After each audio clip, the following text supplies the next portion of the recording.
안녕하세요. 동행쌤입니다.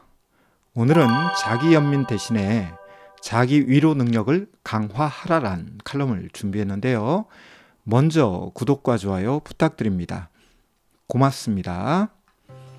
인간이란 존재는 대단한 존재 같지만 막상 고통과 괴로움, 실망과 좌절, 그리고 절망 앞에서 무기력을 느낄 때가 많습니다. 이에 인간이란 존재는 긍정과 부정의 감정이 있을 때 긍정 감정의 영향보다 부정 감정의 영향을 더 받으며 안전과 불안이 있을 때 불안부터 생각하죠.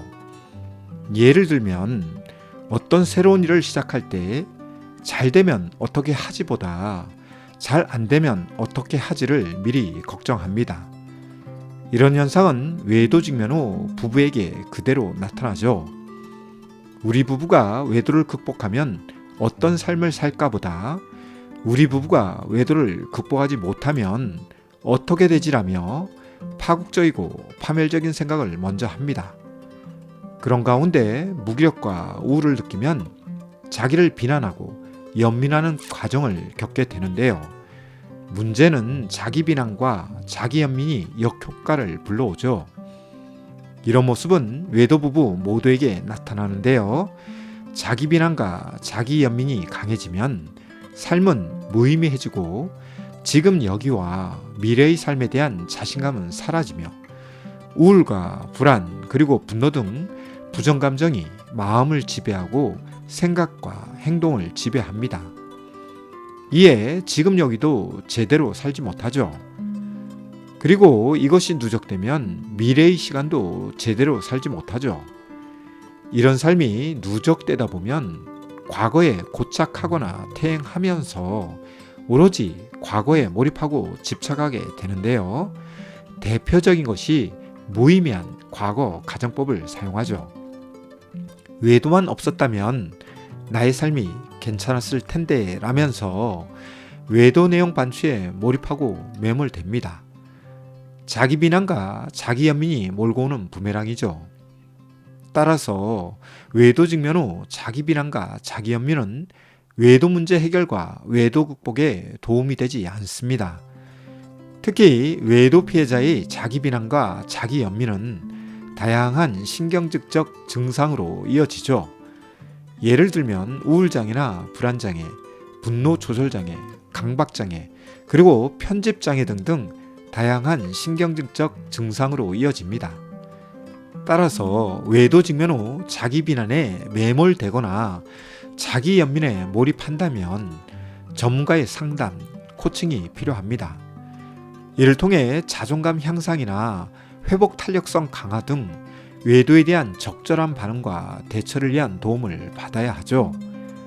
그럼 자기 비난과 자기 연민을 막을 수 있는 대안은 있을까요? 네, 있습니다. 그것은 자기 위로 능력입니다. 위로 중 가장 큰 힘을 발휘하는 것은 자기 위로 능력입니다. 아무리 주위에서 당신을 위로해 주어도 당신이 이를 수용하지 않으면 아무 소용이 없기에 타인의 위로보다 더 강한 것이 자기 위로 능력입니다. 자기 위로 능력이 발휘되려면 자신의 장단점을 수용해야 합니다. 자기 수용은 자신의 잘난 부분뿐만 아니라 못난 부분, 상처난 부분까지 수용하는 것을 말합니다. 그런데 사람들은 이런 것에 서툽니다. 특히 한국 정서에서 집단 무의식적으로 흐르는 것 중 하나는 이기적인 것, 자기중심적인 것에 대한 왜곡성이죠. 이에 자기를 위로하는 것에 대해 이기적이다 혹은 자기중심적이다 라고 낙인 찍는 경향이 있습니다. 그리고 자기를 위로하는 것에 대해 오만하다, 거만하다, 교만하다 같은 낙인도 있죠. 이에 겸손하기 위해 자신의 감정을 억압하고 감정노동을 당연시 받아들여야 하며 자기 위로 능력 발휘를 숨겨야 하는 집단 무의식이 있죠. 따라서 자기를 비난하는 것에 대해서는 무신경한 사람들도 자기 위로 능력을 발휘하는 것에 대해서는 움찔하는 경향이 있죠. 그러다 보니 외도와 같은 엄청난 참사를 겪는 외도 피해자들 중 자기 위로 능력을 사용하지 못하는 경우도 많습니다. 이에 외도 행위자로부터 위로와 배려, 존중을 바라는데요. 문제는 외도 행위자가 이런 것들을 잘하면 괜찮지만 자존심 때문에 또는 능력 부족으로 위로와 배려 그리고 존중을 잘하지 못할 경우 외도 피해자는 위로받을 곳이 없게 되지요. 여기에 스스로 자기 위로 능력까지 없다면 총체적 난국이 벌어집니다. 따라서 외도 피해자들은 자기 위로 능력을 발휘해야 합니다. 그럼 자기 위로 능력은 어떤 것일까요?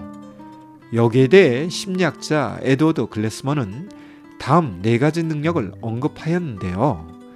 첫째, 자신이나 타인의 신체를 접촉함으로써 위로받는 능력. 둘째, 자신의 어려움에 대해 타인에게 솔직하게 이야기하고 위로받는 능력. 셋째, 타인이 위로해주는 것을 수용하는 능력. 넷째, 힘든 상황에서 벗어나는 힘이 있거나 위로하는 능력입니다.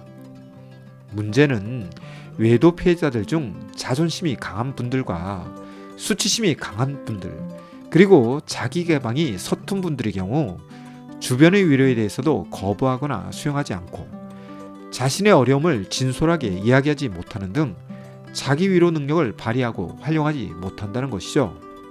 따라서 외도 직면 후 자기 위로 능력이 있느냐 없느냐는 외도 문제 해결과 외도 극복에 큰 영향을 미칩니다. 만약 당신에게 자기 위로 능력이 부족하다고 느낀다면 당신이 외도 피해자이냐 혹은 외도 행위자이냐를 떠나 자기 위로 능력을 학습하고 개발하는 노력을 해야 하죠. 스스로 이런 능력을 터득할 수 있다면 괜찮지만 만약 그 반대라면 전문가의 도움을 받으며 자기 위로 능력을 개발해야 합니다. 이는 당신 스스로를 위한 것이기도 하지만 당신의 자녀나 주변인들을 위해서도 필요하죠. 외도 직면 후 필요한 것들 중에는 많은 것이 있습니다. 자존감, 회복 탄력성, 의사소통 능력, 대인관계 능력 등등 그중 빠질 수 없는 것은 자기 위로 능력입니다. 이에 반복합니다. 자기 비난과 자기 연민은 이제 지양하세요. 그리고 자기 위로 능력을 강화하세요. 외도는 극심한 고통과 극한적인 괴로움을 주지만 결코 해결하지 못하거나 극복하지 못할 과제는 아니죠. 다만 외도 문제 해결과 외도 극복을 위해서는 정신 승리와 희망 고문이 아닌 자기 위로 능력이 필요합니다.